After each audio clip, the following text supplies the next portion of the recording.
Good day and welcome to this week's edition of Tourismus Namibia, where once again we bring you topics, destinations, and then obviously something special under To The Point.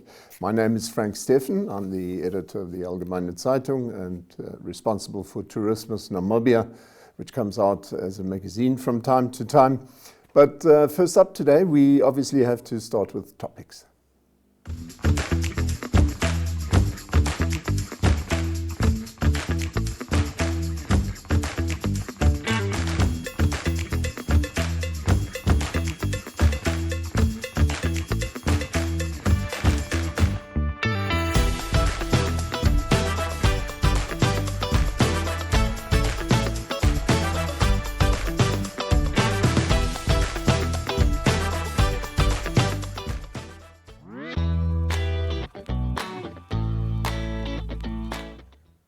Yeah, welcome back. Topics it is, and we've got a very nice one actually. It's rain at Spreetshoogte. And what happened is Rolf Schmidt of Goldschackal Studios, he sends me videos from time to time. You will remember that I've played them before. And so this time with the help of a time-lapse camera, this impressive video clip was shot when rain started forming at the Spreetshoogte Pass, which is obviously found near Solitaire in the south of Namibia, basically on the Namib-brand. But have a look at the video.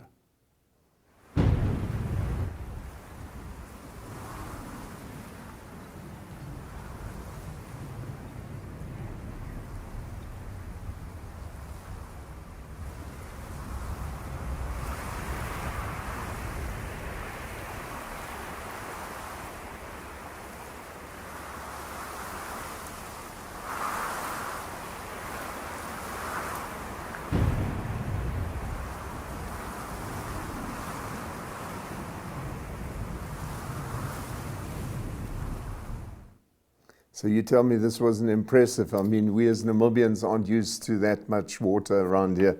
So this must have been a heck of an experience. I've been at that spot so often, and it's the first time I've seen rain coming down like that within that V frame, because you basically, when you stand up there at Spreetshoogte, you feel sometimes you can almost look at Walfish Bay from there.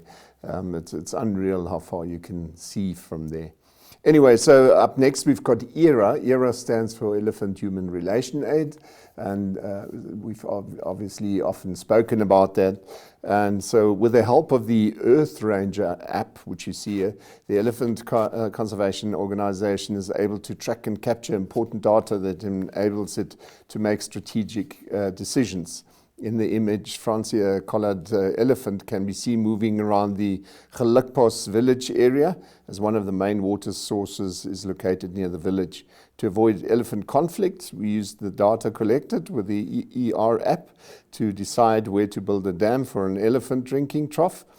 Specifically for this village, we built a dam connected to the main water source no more than 500 meters from the village, and 500 meters, that is, from the village and close to the elephant exchange.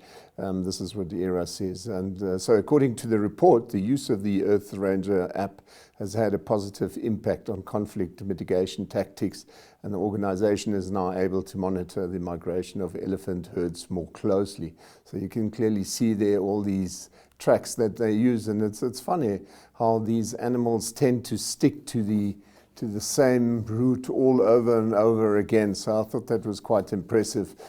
Claudia Reiter of Allgemeine Zeitung picked this up the other day. Anyway, those are our topics for this week. Up next, we've got destinations.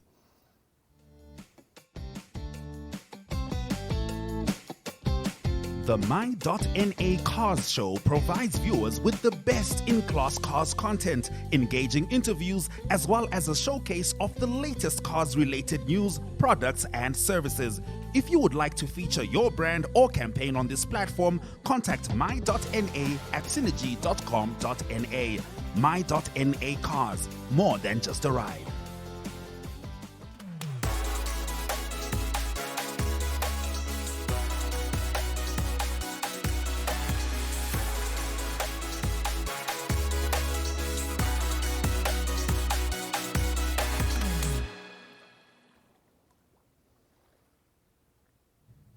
Yeah, welcome back. And this week we've got a couple of nice places that we want to introduce to you. The first one is the At the Sea. It's a guest house down in Swakopmund. So if we look at the map here, you can see it's actually not far from the mall, what is known as the Strand, or little bay. So it's, I think, literally 1,000 meters down the road, not more than that. Very close to the center of town, yet exclusively, it's got almost its own beach, and then, as you can see, lots of lawn and so on. So actually, it's quite impressive. If you look at the photos here, you can clearly see it's very nicely made up, and something totally different in terms of designing and how it's made. And you can see this pool. Basically, you stand in the pool and literally have a view of the sea and the road as the guys go past.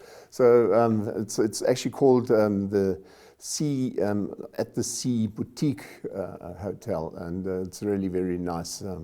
You can see there clearly, you can watch everything happening right on the doorstep. And anyway, so Desiree Gases, she's down in Swakopmund, and she spoke to Anke Grannis, the manager of At the Sea guest house. And she told us a bit more about the history of the guest house as such, and as well as what they have to offer for tourists and residents who would visit their guest house. So have a look at the video. Good day, my name is Anke. I'm the manager at the Sea Guest House. At the Sea Guest House is operating since 2022, and I managed that guest house from the beginning on as it opened. The owner bought the Erft in 2008. The location was perfect for a guest house, and planning started in 2009. The owner decided the architecture to connect with the beach and the sea. The architecture was also influenced by the Muizenberg beach huts, as well as beach huts on the British coast. The natural feel is enhanced by the curved front and back elevations with porthole windows and stainless steel handrails.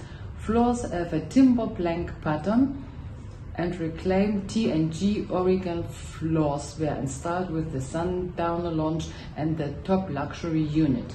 The decor is light and airy, with a large sliding doors that invites the cool sea breeze into each room. Bathrooms are spacious with modern frameless glass doors. To bring the scale down, the front retains walls and ground floor are dark grey. The glass front infinity pool reflects the sunset sky and provides a calm ambience. Construction started in December 2018 due to COVID, various administrative and financial challenges. The building was only completed towards end of 2021. The guest house opened its doors early 2022, and the bookings came very rapidly. The occupancy has exceeded our optimistic expectations, and we are very satisfied with the way the tourist industry has responded. We look forward to a wonderful 2023. Uncle, so tell me, how many rooms do you guys have here? We have 8 double rooms at the Sea Guest House, and we have on the tower top extra suite. Okay, so tell me a bit about how is it for most guests that visit you here? What is the thing that they love the most about being here? Okay, the guests, they like especially the great sea view, which has each room at our guest house, and then they also enjoy that the guest house is nearby town and all the things are doable in walkway distance. What would you say, how did COVID-19 affect the business? Okay, we started with the guest house opened the door in 2022. It means after the hardest time of the COVID period. Yes, that's why our bookings are starting, and we recovered with the COVID. We started to the right time to manage that. The COVID directly influenced not the guest house, but because it was in the construction at that time. At the Sea Guest House we have 2 different room types. We have 3 luxury rooms and 5 standard rooms at the sea. All our rooms are sea-facing rooms, but the luxury rooms, they have a bit more space, bathroom extra and bigger. What makes At the Sea guest house different from all the other guest houses? Okay, At the Sea guest house is quite new, and our atmosphere is very modern and very light. I think this is what is the difference between a lot of other guest houses. What makes At the Sea guest house different from other guest houses is our glass-fronted infinity pool, which can be enjoyed from our guests, so they can enjoy from the pool the sea view, and also during breakfast our guests can enjoy the pool and the ocean view. Sometimes we put outside the breakfast tables and they can sit in a sunny atmosphere to enjoy their breakfast. Yeah, well, once you go back to Swakopmund next time, maybe you should put that on your bucket list. Really looks very impressive, very nice. So something totally different at the sea guest house in Swakopmund. But yeah, coming back to Windhoek, we have Elizabeth Joseph. She visited Eagle's Beer Garden and Restaurant. This is actually right next to the Avis Dam.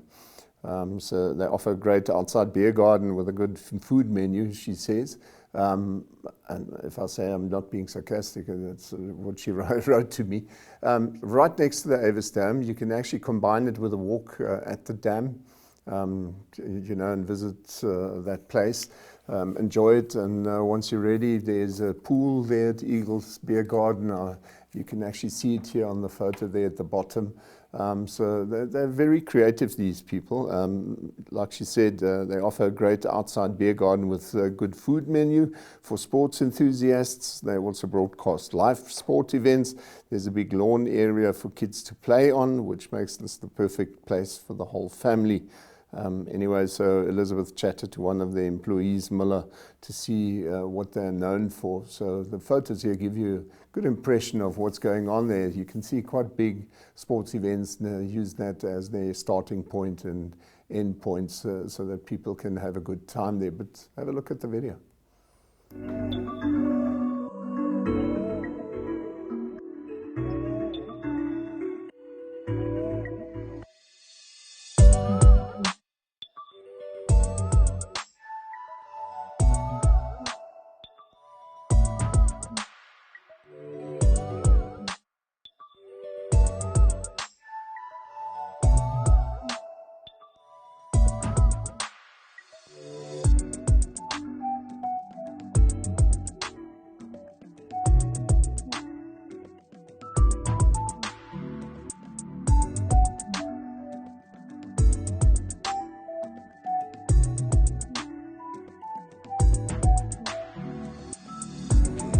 My name is Miller. They call me Rukan Miller. But this place is run by my sister, owned by my sister. And what we're most known for is the environment, clean environment. Everybody is come here, they feel like they're family, and especially our food. We have a Jamaican lineup of food mixed with Namibian original menus and everything. And for that, I think it's making us stand out. We have a pool area, we have kiddies playground, and basically we have something for our whole family, groups, doesn't matter what, sports, anything. We capitalize on anything we see. Started 5 years ago. Basically we started developing it 5 years ago, but slowly building and building. And it's getting where we want it to be, but it's still not there yet. But slowly building and building. And it's getting where we want it to be, but it's still not there yet. Okay. What do you think you guys still need to do at this place? Develop more. Introduce more things, special things, like water things, sports, and all those things. Okay. And then why should people come here specifically? It's a family place. It's relaxing and it's outside. You don't feel clustered. You might be restricted a bit, but not too much. Okay. And do you think that your prices are It's better affordable? than most places. Way better than most places. Okay. Especially when it comes to food and drinks. Cool.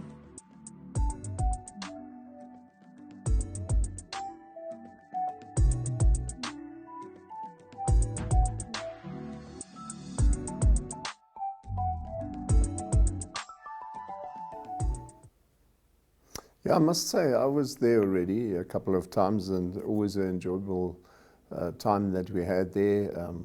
They start dog walks from there, they've had cancer walks from there, all types of walks, and then obviously cycling and whatever. And the nice thing, as I said, is afterwards you can have a good time because you can go there even with your dog. So for Windhoek it's something different, but then obviously if you're from overseas or from neighboring countries visiting Namibia, and you sort of want to allow your kids to run around a bit and have a bit of fun while you enjoy a beer or coffee or whatever, this might actually be quite a nice place to go to. Anyway, those are 2 destinations for this week. Up next, we've got To The Point.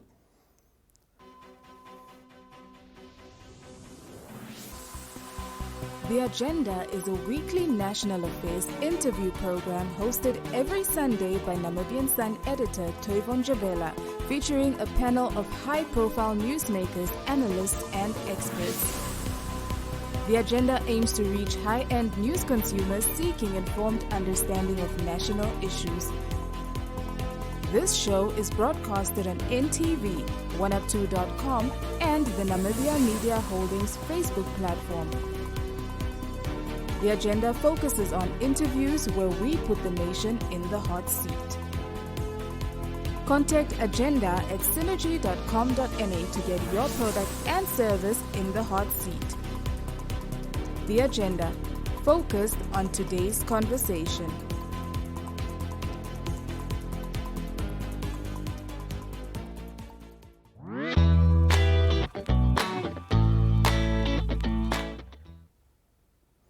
Right, and to the point today, we've got a very interesting item. We've previously on this show spoken about Bell House Atelier and Galerie, which is obviously an arts gallery here in Windhoek. And this time they've got Homage to Earth. So Homage to Earth is, it's all about Trevor Nott. He's an artist. And they describe it as a special solo exhibition of wood, stone, metal, gratitude and respect. So Homage to Earth, an exhibition of sculptures by Trevor Nott, will be showcased at the Bell House Atelier and Gallery at 18 Bell Street in Windhoek. That's very close to the showgrounds. And it will start on Thursday the 9th until Saturday 25th of March. So it's going for quite some time. The opening of the exhibition obviously will then be on Thursday, 9th June at 1800 for 1830. So this is the coming Thursday. And so they wrote to us and they said, what Earth manages to make sustainably available in raw form can be transformed into something quite different. Human beings can relate to this transformation on many levels. That is the philosophy that Trevor Nott believes in deeply and describes in his own words. So Nott is a nature lover and conservationist, a self-taught architect and designer, and a visionary at last but not least an artist, which he bizarrely doesn't aspire to be. But he has no choice in the matter. He is an artist by nature, and you can really see these items are really very, very nicely done. So in his one sculpture, or in his sculptures, Trevor artfully combines metal, wood and stone, all of which are collected with precision and forethought, and always with respect. So he's got one item, Circle of Life, for example, by far the most significant and mind-blowing piece of exhibition. That is actually this one here. Is made from found basalt stone and metal and is a force to be reckoned with. The 2.2 meter high and 1.4 meter wide outdoor sculpture, in fact most of the sculptures of the exhibition are outdoor sculptures, has a circular shape, and within its shape there are 6 single rings that can each be rotated on that axle. So the sculpture is a 3-dimensional in such a way that the onlooker can position the rings in any which way he or she wants to. It is interactive creativity at the highest level. So with this piece, the artist wants to show how the circle of life is unpredictable and ever-changing, and what repercussions life can have on everything around us. So the sad part is, diagnosed with a possible life-threatening illness, Trevor took stock of his life and decided to exhibit in a gallery for the first time ever. It was important to him to keep his mind positive, and the only way that he could do that was by working, creating, and having a workshop in his workshop and preparing for this exhibition. So if this is the first ever, I think you would be well advised to really make a turn there and have a look. I went there to have a look at them, and there are many of these items.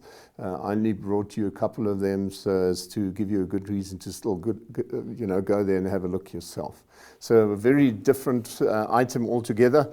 Trevor these days lives in Omaruru, but he's well known for his artwork and creation and whatever. So maybe you want to have a look yourself. Anyway, that's to the point today, and brings us to the end of the show today. I hope you enjoyed the content, and hopefully I'll see you again in 7 days' time, same place as always.